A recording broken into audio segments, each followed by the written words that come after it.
amigos, en esta oportunidad vamos a hablar acerca de un artículo muy importante que lleva por título Los estudios termodinámicos de la remoción de níquel y cromo en soluciones acuosas, usando absorbentes de orígenes agroindustriales. Para empezar a ello, tenemos que saber el objetivo de este trabajo, ¿no? El objetivo presente fue estudiar el proceso de absorción en una columna de leche empacada, usando bioabsorbentes obtenidos de subproductos agroindustriales. Para ello utilizamos la pulpa del almidón del ñame, la pulpa del almidón del plátano y por último el bagazo de la palma aceitera. Como ya sabemos, es evidente que las fuentes de agua subterráneas han sido contaminadas con metales pesados, ya sea por actividades antropogénicas o factores naturales también. Pero algo muy importante, hay diversos investigadores que han realizado estudios para reducir la presencia de estos contaminantes disueltos aplicando procesos como la electrodiálisis, los procesos de la membrana también, el intercambio iónico, fitoextracción y la ultrafiltración y osmosis inversa. Y por último, la precipitación química, ¿no? Esto presenta desventajas, tales como la eliminación completa de los metales, altos costos y reactivos y operaciones, requisitos de energía y generación de lodos. También son tóxicos en este sentido. Bueno, diríamos que la absorción es un método efectivo y económico para el tratamiento de aguas residuales, resaltando el uso de materiales residuales. Bueno, hay muchos absorbentes eficientes para la remoción de metales pesados, materiales naturales, tantos como el quitosano, la arcilla también, las zeolitas y por último el carbón activados. No solamente es ello, también destacan los residuos agrícolas, tanto como la cáscara de yuca, la papa, naranja y la cascarilla de arroz. Bueno, son de bajo costo, que es algo muy importante, además de ser ideales como absorbente, porque presentan propiedades de grandes superficies altas y también presenta altas capacidades de absorción y estabilidad mecánica, ¿no? Contabilidad, fácil acceso, facilidad de generación y rentabilidad y de bajos costos y altamente selectivos. Bueno, los materiales y los métodos que hemos utilizado en esta oportunidad, bueno, ha sido la metodología usada para preparar los biomateriales y las pruebas de absorción en columna de leche empacada y los modelos matemáticos usados para describir su comportamiento. La preparación de los biomateriales. Bueno, empezamos con el plátano, el ñañe y el bagazo de la palma. Se recolecta en las zonas rurales del departamento de Bolívar, en Colombia específicamente. La pulpa residual de ñame y la plátano fue recuperada como producto de rechazo después de ser sometida a la reextracción del almidón, para lo cual estos fueron pelados, también lavados con agua destilada, puesta en una solución, ¿no? A 0,25% a 5 grados, durante 18 horas, y separado por filtración. La maniglia y la tapia bracido. En el bagazo de la palma fue obtenido como producto de rechazo de la extracción del aceite de la palma. Como ya sabemos, se sometió a 3 lavados para remover la mayoría de cantidad de aceite retenido en la fibra y secado al sol, y se separó las cascarillas y las semillas también. La clasificación de los tamaños de partículas para todas las biomasas se realizó un tamizado, ¿no? Tipo Shaker, a través de una serie de tamizados de 2 milímetros y también de 1 milímetro. Pruebas de absorción de columnas de lechos empacados. Para ello se prepararon soluciones madres del cromo y del níquel a 1000 partes por millón cada una, usando como reactivos base y cromato de potasio y sulfato de níquel. Lo experimentamos de absorción se llevó a cabo en una acumulación acrílico y contenía las soluciones metálicas fluyendo hacia una columna con un caudal de 0,750 milímetros por segundo. Las variables estudiadas fueron alturas del lecho y también la temperatura, la concentración final de los iones en soluciones fue tomada en la salida del inferior de las columnas y se determinaron mediante espectrofotometría para el cromo y fue espectrofotometría de la absorción atómica para el níquel, que son distintos. Y por último tenemos la eficiencia de la removición. Se determinó usando la siguiente ecuación que vamos a encontrar aquí en las pantallas. Bueno, la embacada de la columna, ¿no? Los parámetros termodinámicos se determinaron, bueno, usando el método gráfico basado en la ecuación de Van Hoff. Así se estimaron el cambio de la energía libre estándar del GIF, utilizando las ecuaciones y la entalpía, también la entropía y el estándar, utilizando ecuaciones en su forma gráfica. Bueno, en el caso de la tabla 1, observamos la altura del lecho y la temperatura que tienen una incidencia significativa sobre el proceso de absorción del cromo, como la pulpa residual del almidón del plátano, ya sea que el valor P es menor que el 0,05, así lo indica, mientras que tales variables no son significativas para los otros procesos del análisis de la varianza mostrada en la tabla 12. Se observa que la altura del lecho y la temperatura tienen una incidencia significativa sobre el proceso de la absorción del níquel, con el bagazo de palma y la pulpa residual del almidón del ñame, mostrando así los procesos donde hay incidencias de las variables en la remoción de metales podría deberse al efecto de interacción, bueno, de una absorción o absorbente o formatos de nueva situación, efectos para la absorción. Aquí podemos ver las tablas que ya les he explicado, tanto de la tabla 1 y de la tabla 2, los diversos análisis.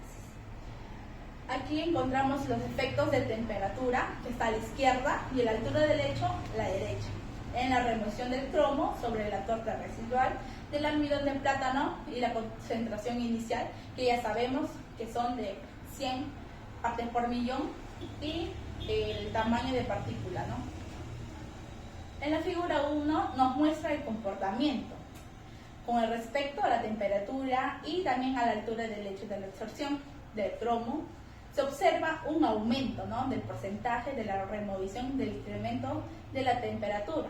Bueno, esto se puede obedecer a una mayor tasa de difusión de iones, también metálicos en los mesoporos de la pulpa residual, debido a la formación de enlaces con los grupos fusionales, mejorando así la tasa de difusión intraparticular, ¿no?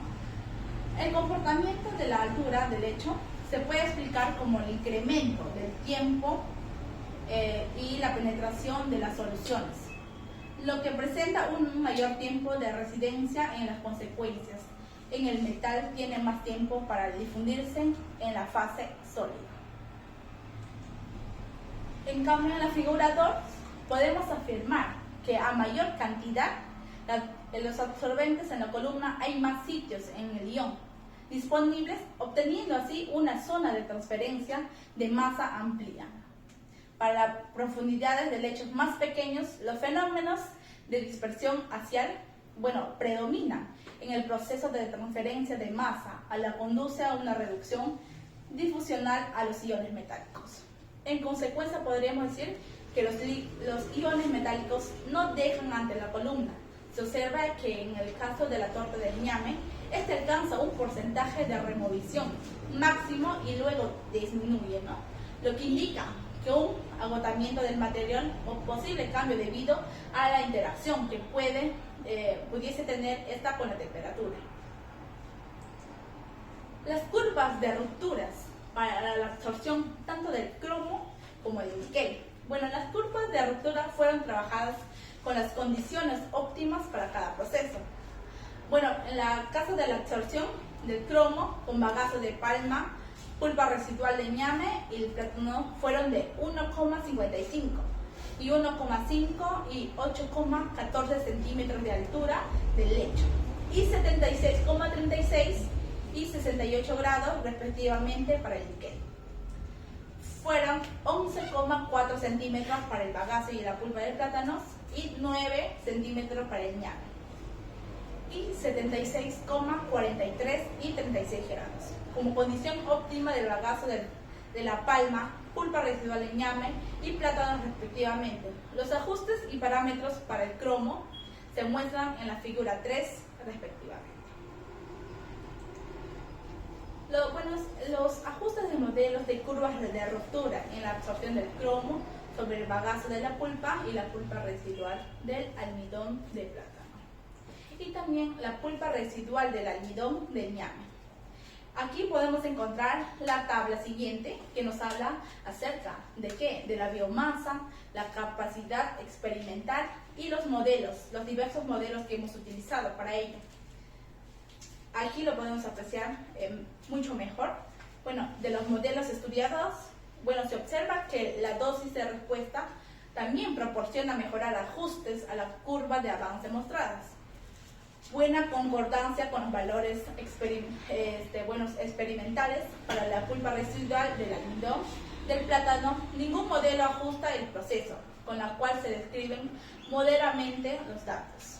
También la capacidad de la absorción experimental del cromo de la columna experimental en miligramos del cromo, removiendo así por gramos de absorción, mostrando ser mayor para el bagazo de la palma. Esto se atribuye a la textura y también altamente poroso y superficie fibrosa también que tiene esto, ¿no? Típica de los materiales lignocelulosos, que eso se refiere a la palma, por estos siguientes caracteres que ya les mencioné, ¿no? Otros autores encontraron capacidades de absorción similares usando residuos de la calabaza blanca. Se encontraron que era de 18,7 miligramos, que también es muy eficiente, a la par de la palma también. Bueno, los parámetros termodinámicos de la absorción del cromo y también del níquel. Esto es muy importante, amigos, tenemos que prestar mucha atención a lo que a continuación les voy a decir. Esto también establece que todos los procesos de remoción del cromo presentan una absorción de naturaleza endotérmica, ¿no? Así se requiere una entrada de energía para provocar las formaciones de los enlaces entre los iones y los grupos funcionales activos sobre los absorbentes.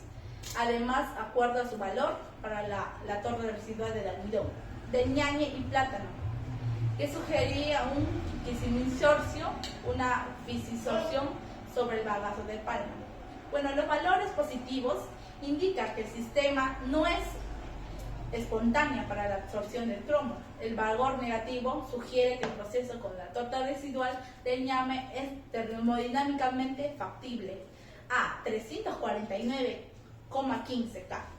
Además, el hecho aumenta la medida que aumenta la temperatura también del sistema para el bagazo de palma. Hace el proceso energéticamente más favorable.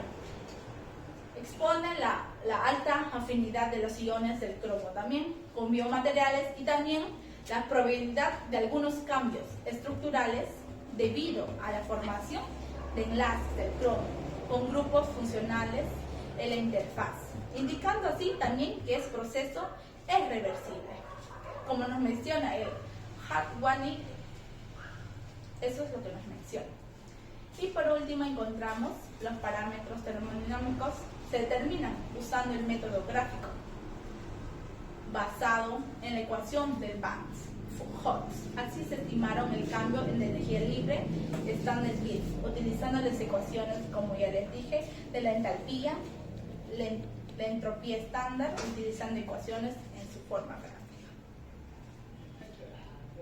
Aquí podemos observar en la siguiente figura que la entalpía, la entropía estándar y las utilizaciones de ecuaciones en su forma gráfica.